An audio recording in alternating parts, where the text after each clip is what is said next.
Welcome back to Talk of the Town, and I'm still here with Salim Merchant. He hasn't gone away. How are you doing? I'm still here. You're still here. I know. You're having fun? A lot of fun. It's Good. nice to talk about all these future projects and talking about Shukran Allah and how it's all going to be. Yeah. It's exciting times, and you're one busy man. How do you find time to do all what you're doing? I mean, I don't think I have that much time. Well, music's always been a reflection of my personality, so I have to it's not something which I have to do. It's what I feel like doing, and it's whether it takes me on stage to perform in front of an audience, or it takes me to judge a reality show, or it takes me in the studio to write another new song, or work on a soundtrack, or work with an orchestra. It's all just like part of the same thought. And how do you come up with the ideas? I mean, is your brain bursting with ideas every day? I want to do this, I want to do that. I mean, how do you come up with such fantastic compositions like Jakte and Gurban?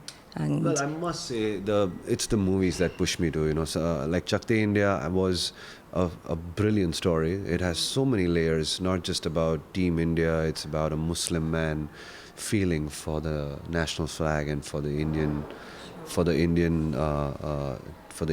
hockey team and for India. So all this, it was a very deep subject. It had so many layers, and when we were, assigned to do the film, there was obviously a strong need to create a sports anthem. And so that was a great challenge, and we took it up in a big way. And I didn't know that we will be able to create this amazing song, Chakte India, in such a successful way.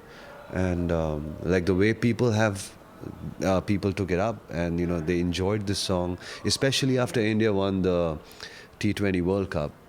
The celebrations just blasted that song all over the place, and yes, and it did become the sports anthem.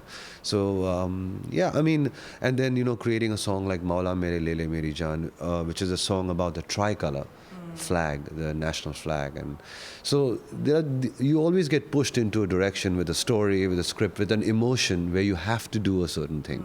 And you were talking about all these fantastic things that you have done. Is there anything that you feel that you haven't achieved or you like to achieve? I mean, what's your greatest moment so far?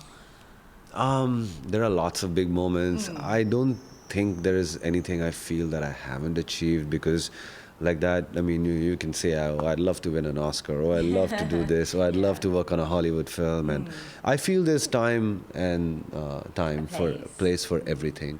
You don't need to really, I mean, you can wish big, you can think big, you can, but I think everything has to happen at a particular time.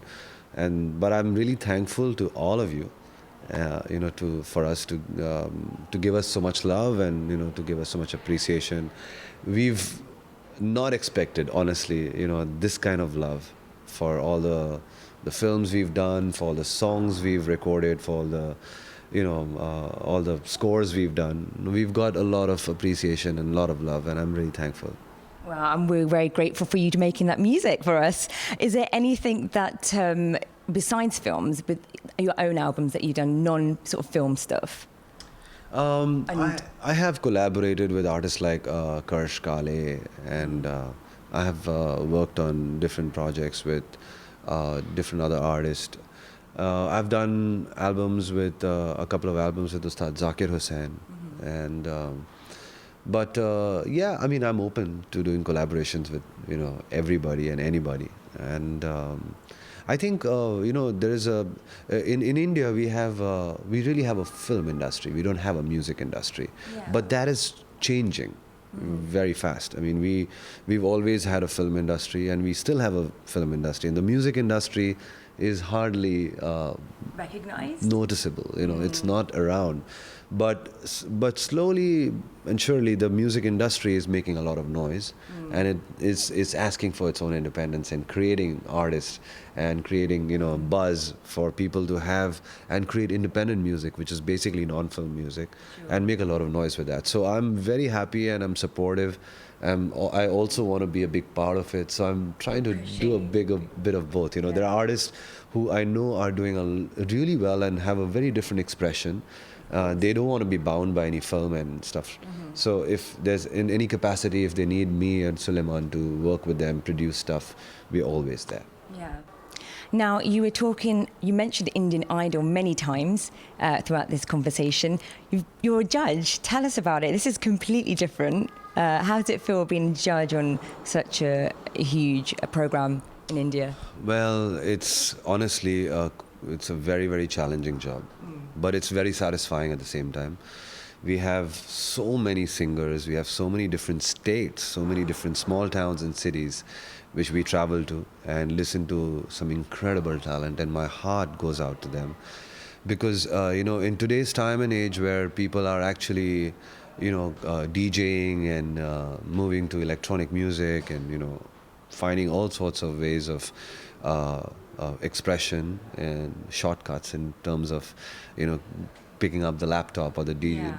Very few people are actually, continuing their struggle to actually study Indian classical singing and stick to their traditions and, work hard on their voice culture and, learning the classical Bandish compositions and having a guru and stuff like that. And I was quite surprised this time that the talent which we found is really phenomenal. Really? And I think all goes out to the success of Indian Idol 5, which I was fortunately also involved in, and the credibility that season got. Firstly, the show is really big, and huge. and then season 5 was really successful because the talent we finally got was fantastic, and because of that, a lot of singers, contestants who thought like, why should we participate in Indian Idol, have realized that no, this show really has a lot of credibility. The judges know what they're doing, and it's a great platform to come on stage and perform in front of the whole world. So they've participated, and as a result, we found some incredible talent, great singers. Singers from small towns, from big cities, from all over the place. Really, really fantastic. Wow, it seems amazing what you're doing. Do you think that this has changed and opened doors perhaps for those who weren't able to enter the music industry in a different way perhaps than 10 years ago? Yes, it's, firstly, having a television show like that is fantastic for, upcoming artists and singers. They immediately get recognition, and they, quickly get, a stage and a stage to perform and expose their talent, So that's really fantastic.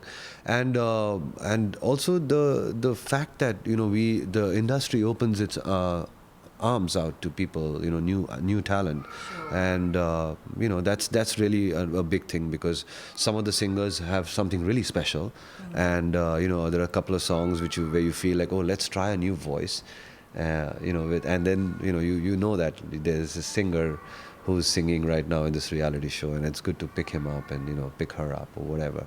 So it works both ways, really. The fraternity gets a new voice, the industry gets a new voice, people get a new voice, and they get a golden opportunity. Sure. Is it hard to judge and decide, because there's so many contestants, I'm sure, who come out and try and give it their all, and sometimes you have to have that rejection as well? It's really hard, especially when we actually listen to them and they all sing so well. Like I said, I'm so impressed, and my heart goes out to them when they come out, all waiting for like hours in a line, no lunch, no dinner, no water, and then they come out, in the audition room, and they sing in front of us, and they sing beautifully. They sing, with so much love and so much joy, and their pitching, their sur, their voice throw, and everything is just so fantastic that I'm actually very impressed with the talent we have in our country, and I feel proud to be part of this show and to be part of this this fraternity. And it's really amazing to witness like this kind of quality of singing. and I'm actually really looking forward to the season right now. It's just started, and we've selected some incredible talent, and I think the competition is going to be really tough because everyone's amazing, and they're all singing to outdo each other. But that's all good because I think competition. I think people are going to have a great time listening to some great music and some good vocals and some fantastic singing. And it's going to make our life miserable. Oh, gosh. So, we've been talking about music, we've been talking about songs. I still don't know what your favourite song is. Can you give us a rendition? Well, there are lots of songs, but if I have to sing one for you, it would be Shukran Allah wa alhamdulillah. Shukran Allah wa alhamdulillah. Shukran Allah wa alhamdulillah. Shukran Allah wa alhamdulillah. Wow, that was amazing, beautiful. Thank you. You have a fantastic voice. Hearing it live is very much different. So those guys have to go and see you now, don't they? 14th July at the De Montfort in Leicester and 15th at the Apollo Hammersmith, London. See you there. Thank you so much, Salim, for joining us. It was an honour and a pleasure to have met you and learned a lot about music. Thank you, Atika. Thank you.